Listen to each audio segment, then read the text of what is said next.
Hi everyone, welcome back to Ponder with Me channel.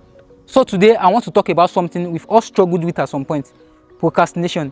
If you are anything like me, you've probably had those moments when you're staring at your to-do list or trying to get started on a big project, but you just can't seem to stop procrastinating. You might find yourself scrolling through social media, gossiping, or doing literally anything else just to avoid that task that has been hanging over your head. Yeah, we've all been there, but don't worry, because by the end of this video, you have actionable tips on how to overcome procrastination and finally take control of your time. So if you are new to this channel, please subscribe and give this video a thumbs up. Let's get to it. First, let's talk about why we procrastinate. It is not about being lazy. It is usually about fear, overwhelm, or perfectionism. Maybe you are afraid of failing, or the task feels too big, so you avoid it altogether. Sounds familiar? When you are afraid of not living up to your own expectation, it can be tempting to avoid starting at all. But I want you to know that even the most successful people have had their share of failure. So don't let the fear of failure stop you. Instead, embrace the learning opportunity that comes from trying and possibly failing. It is better to try and fail than to never try at all. Also, when you are faced with a big project, it is easy to feel overwhelmed and unsure of where to start. One way to combat this is to break the task down into smaller, more manageable steps. This can make the task seem less daunting and it can help you get started. A big project is just a series of smaller tasks. And if you are a perfectionist, it can be hard to start something because you are afraid it won't be good enough. But here is the truth: perfection is a myth. It is a moving target that is rarely, if ever, attained.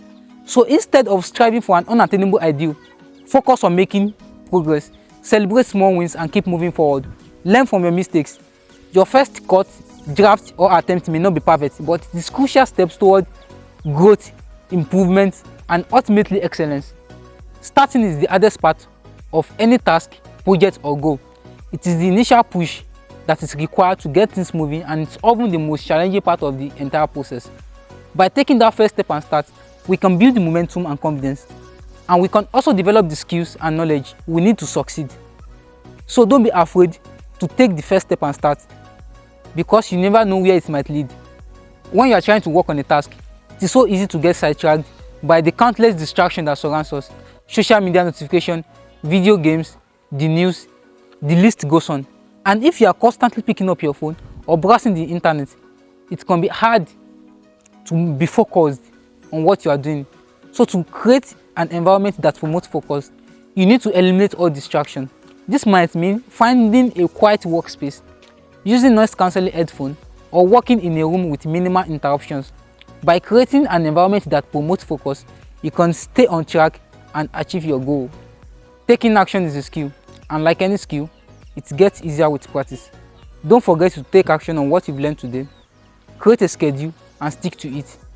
But most importantly, be kind to yourself and celebrate your small wins along the way. Thanks for watching. Until next time, keep striving, keep learning, and keep growing.